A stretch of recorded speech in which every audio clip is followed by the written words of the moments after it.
Bruno, bonjour, merci de nous accueillir dans vos jardins. Alors, comment s'appellent vos jardins? Donc c'est les jardins d'Alonis. Les jardins d'Alonis, nous sommes ici en Saône-et-Loire, à Curgy, dans le 71. Alors, comment est née cette belle histoire de jardin?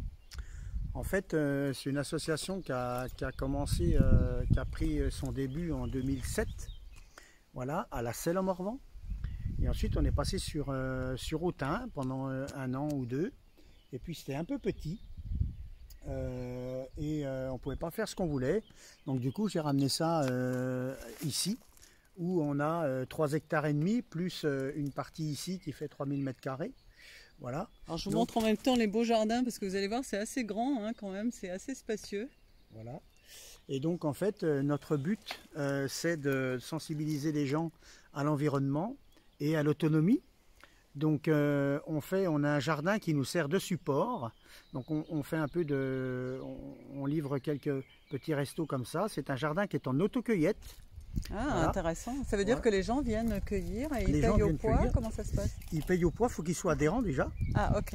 Ça, et que coûte une adhésion Une adhésion pour une année, pour quelqu'un qui n'est pas bénévole, ça coûte 30 € par an.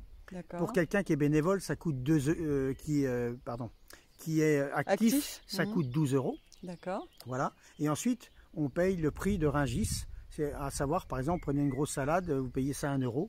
Par exemple, en ce moment, voilà. Vous suivez le cours de Rungis, on est d'accord. C'est ça que vous voulez nous dire. Voilà, en bio.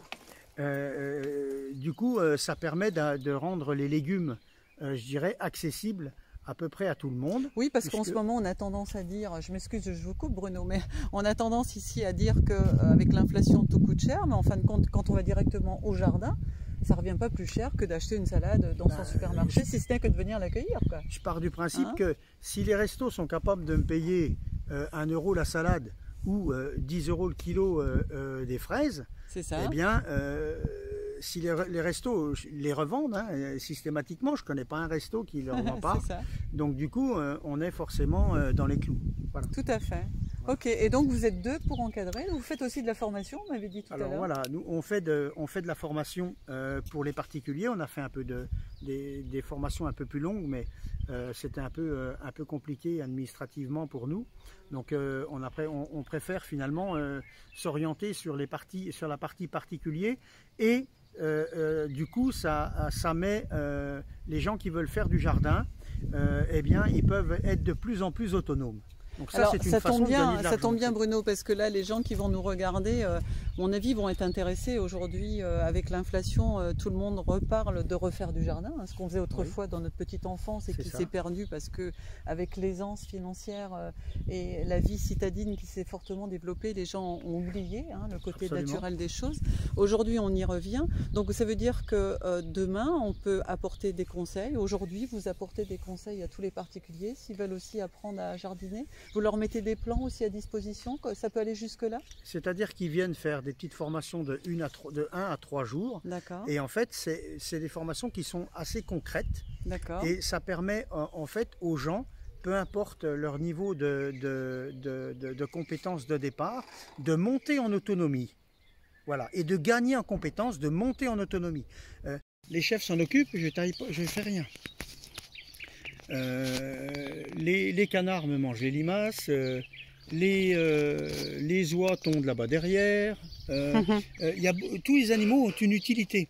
D'accord. Même le chat pantoufle a son utilité puisqu'il est très pédagogique, il se met sur le ventre et tous les gamins l'adorent. Voilà. Alors, le Comte d'Alonne. Voilà pourquoi le nom de l'association, le Comte d'Alonne. Oui, parce que en fait, la maison d'Alonne, en fait, l'histoire. C'est la maison qui est en face de moi là. L'histoire, c'est que en fait, on s'appelait avant Par Nature. D'accord. Et en fait, il y a une autre association en Bretagne qui nous a piqué notre nom. Ah. Bon, quand on les a appelés, ils ont fait le sourd. Bon, du coup, on a pris ça pour une opportunité au lieu de se battre, et on a dit bon, on va rebaptiser le truc.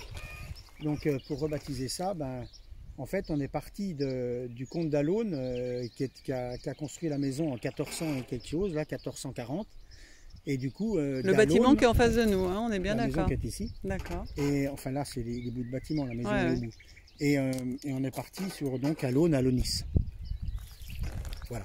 Okay. Et on l'a retracé, alors on a fait un petit croquis, mais ça on l'a inventé à notre sauce en fait, parce que je ne sais pas comment il était. Voilà.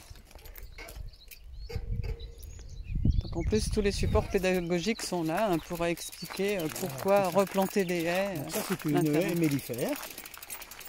Qu'est-ce qu'on entend par mellifère? Vous pouvez expliquer? Ça veut dire qu'en fait ça va aller pour favoriser les pollinisateurs et les oiseaux, puisque toutes les baies que vous voyez ici en fait on les ramasse pas toutes, hein. On va ramasser un peu de sureau, on va ramasser tout un tas de choses, mais il y a beaucoup de choses qui vont être pour les oiseaux. Voilà. Donc là il y a un petit verger conservatoire aussi, qui a été planté il n'y a pas longtemps. Voilà. Il y a combien d'espèces ici dans votre verger? Je crois qu'on a mis une quinzaine d'espèces. D'accord. Entre là et là. Quel cadre fabuleux, franchement. La vinoistier, ça c'est plus commun, mais bon.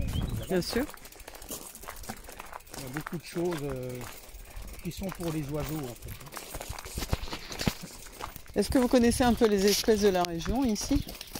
Ça, il y a beaucoup d'espèces qui sont ici, qui sont à la de la région. Par exemple, ça c'est de la prunelle. Hein. Voilà, bon ça y est moins.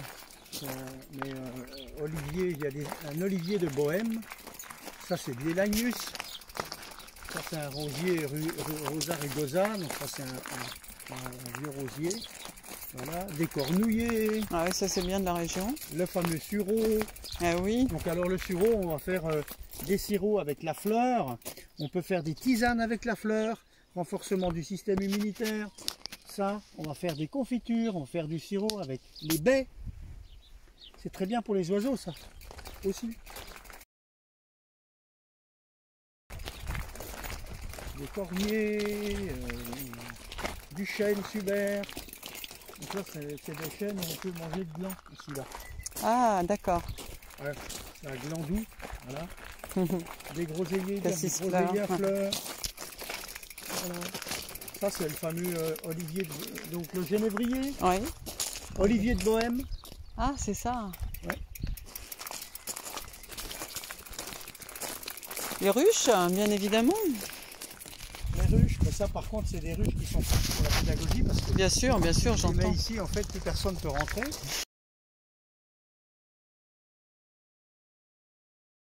Donc là c'est les semis. Donc là en fait c'est juste une partie pour faire mes plants.